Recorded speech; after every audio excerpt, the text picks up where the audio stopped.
I just want to remind you that what you feel is valid. So stop trying to pressure yourself to feel happy when you just don't, or guilting yourself for feeling unhappy when things in your life seem to be going well, because symptoms of depression aren't only driven by circumstance. Hello everyone, thanks so much for joining me here today. If you're new, I'm Amanda. Welcome to the channel where we are all about shattering the mental health stigma. If you haven't already, please make sure you make sweet, sweet love to that subscribe button. Give the bell a few kisses so you aren't missing any of this content designed to help you with your mental health or help you help someone else. Today I'm going to be reacting to Always by Killswitch Engage. This is a request from JD. I have never heard Killswitch Engage or heard their music. I've heard of them, but I don't even know what genre they are. So thank you, JD, for introducing me again to something new here today. I will say, though, that I really like the band name because a kill switch is an emergency off switch. And while this can be interpreted morbidly, it can also mean a reset of sorts to the system. And I think sometimes we all need that to just pull the emergency brake, to pull that kill switch, turn that kill switch, and reset and have some rest, and then put the key back in the ignition, turn the ignition back on when we're ready, and once we've cooled the engine a little bit. So I'm excited to see if they reflect this interpretation that I have of the genre of the music, of the message of their music.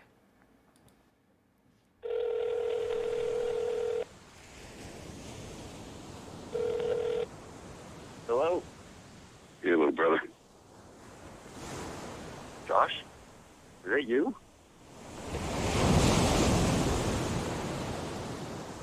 How are you, man? I'm not feeling so good. Okay, what's wrong? What's going on? Look, how quick can you get down here? Oh, that's not good.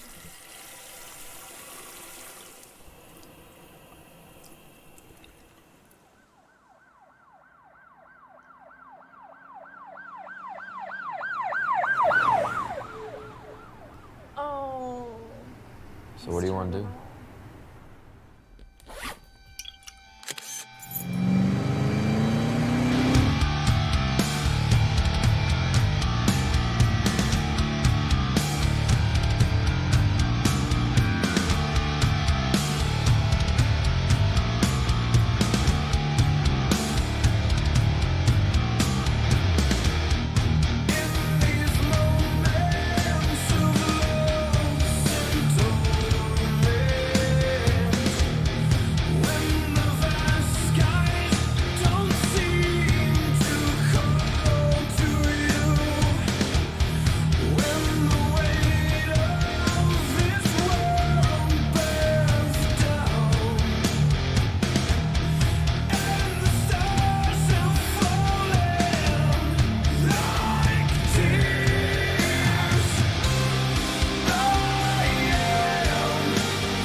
The vast skies don't seem to call you. I think that, despite the expansive nature of existence, we don't really understand, and I don't think we ever will, why bad things happen to seemingly good people, especially those that we love. Or as the person, we don't understand why something bad is happening to us when we feel like we've done the best we can. And I think that we try to find purpose and reason for that. So under this vast sky, we're searching for meaning and reason. But at the same time, it can be the person, while they're still here, is looking for something to make their life meaningful. They want to make sure that their life was meaningful, and the person that they are going to be leaving behind, or the people that they're going to be leaving behind, want to make sure that they're as connected as possible, but they feel it's almost impossible to do so even under this vast sky with seemingly endless potential. Things can just seem very, very impossible.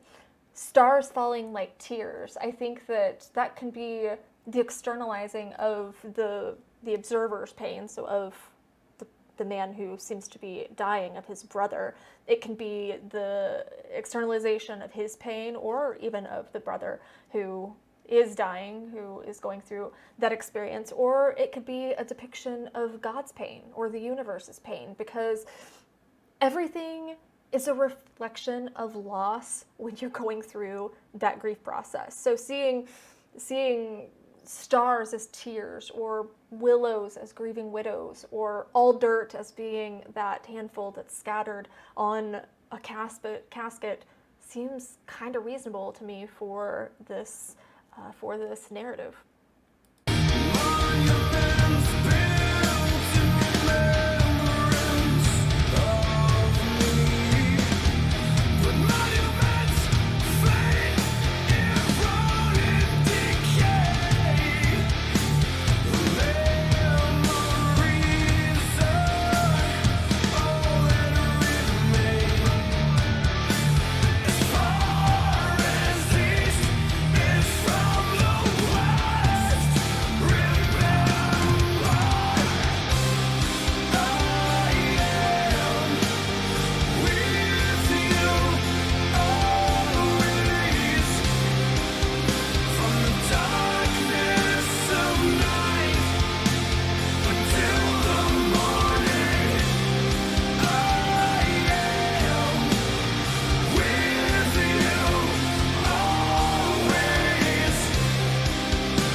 So you want me to tell Mom and Dad?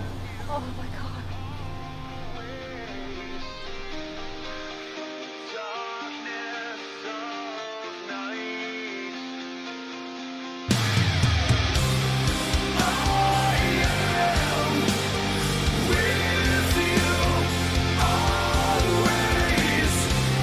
I actually did that exact same thing when I lost my dog Paris. She'd been with me for 15 years. She was my best friend. We'd been through so much together, and she was part of my family. And when I had to let her go, I literally jumped into a pool fully clothed because I was in so much shock at this loss that I didn't know how to process. My brain just overloaded, became very overstimulated, overwhelmed, and I needed a very physical shock to the system to be able to overcome that. And by that point, I'd already went into recovery for drugs and self-harm, so I had to find something that would just shock my system. And there was no censoring there. It wasn't, oh, maybe I should do this, or maybe this is a good idea. It was just, what's the first thing that will shock my system? And there was a pool there, and I just ended up jumping in fully clothed. But as far as the East is from the West, that was something else that was mentioned. That's a Bible verse, I believe from Psalm, although don't quote me on that part. So I think that this could be the brother after he's passed that is offering solace from the other side, as I'm here with you always, I'm always going to be here with you. Or it could be interpreted as God, him or herself, reminding the person left behind that they don't have to go through this grieving process alone. And you absolutely don't, whether it is found in your faith, whether comfort's found in your faith, or a bereavement group, or sharing memories of your loved one, which I always encourage people to do here in the comments. If you've lost someone, feel free to share your favorite memories of them so we can help keep them alive with you, so we can help remind you that they're always here with you. But our accumulations here on earth don't last. All of those accomplishments and possessions that we acquire, that's rarely going to amount to anything as much as the memories that we've made, or that we've engraved in those people that we're leaving behind. But if tapped into, those memories can be cherished, and I think they have more power than anything earthly.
I think this video, I'm gonna let these credits play through, but I think that this video did an excellent job at portraying the struggles that both the person that is dying is going through, but also the struggles of the person that's left behind. And we can support each other. It doesn't have to be one person or the other. We can be there and grieve together, and that's how it should be, because the person that's dying is going to feel a lot better if someone else is going through emotions with them and they don't feel so alone. But I noticed how it went through all the stages of grief, and there was that point where he broke down, got angry, and was throwing the tent stuff and just getting very frustrated. Of course he's frustrated because he's dying and he doesn't know how to come to terms with that, because I don't think anybody truly knows how to come to terms with that. So I think it did an excellent job at showing what a struggle that is for all parties involved, but also showing that you can start having the stages of grief before the person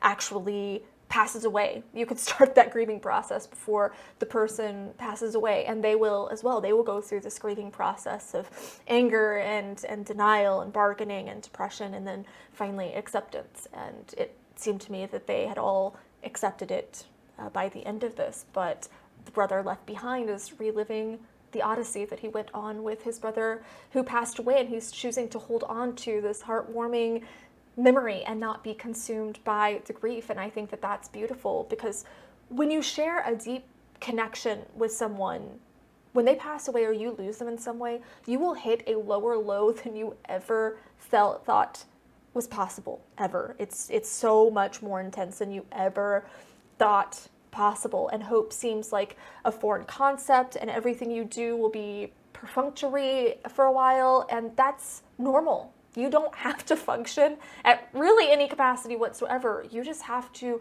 keep yourself safe and let yourself process through the stages of grief in whatever way you feel necessary within reason, without being destructive. But you can find ways to connect to the memories of your loved ones and help carry on their legacy in some way, whether that's continuing a tradition that you guys had created or that you guys had engaged in together, or volunteering somewhere that for a cause that they held dear, or going to a place where they were happy or you were happy with them, and reliving those memories in some way. My parents actually believed that when someone passes on, their spirit goes back to the place or places where they were happiest. So I think that we can connect to that energy in some way by going back to that place. I did post a video back on Mother's Day, because I lost my mom in 2007, and I actually also lost a baby, and in 2020, not 2007, but Mother's Day tends to be very, very difficult for me, and I wanted to share tips on that day of what I wish I would have known right after I lost her in the years following her passing, because there's so many things that I've learned and so many things that I've found to be effective for coping with my grief and channeling it in an effective way. So if you've lost someone, whether it was yesterday or 10 years ago, I think there's still a lot of things that you will find helpful to getting to a healthy place in that grieving process. And everybody grieves in their own time. Some people are fine the next day, and some people are still struggling years later, and that's okay, so long as you're going through that grief process in a positive, productive way, or as positive as possible. That doesn't mean you have to be happy. That doesn't mean you have to feel positive, but so long as you're not channeling your grief in a destructive way. But this was a slew of tips that I wish I would have known when my grief was very fresh. So as always, share your stories here in the comments. It's how we shatter the mental health stigma, is by talking about it. But also, like I said, if you've lost someone, share your favorite memories of them here. They are always with us. They're inside of us. We can't ever lose that. And I think that that's beautiful. No one can ever take my memories of my parents away from me. No one can ever take your memories away. And there's always ways to connect to that. So share this video. I think everyone can use this reminder that those that they've lost, even as a non-believer, I still believe I can connect to my parents' energy. And I think lots of people could use that reminder. Give this video a thumbs up, and I love you guys so much. I loved this music. I loved the sound. I loved the video. Loved everything about it, but I love you guys so much as well. Mwah.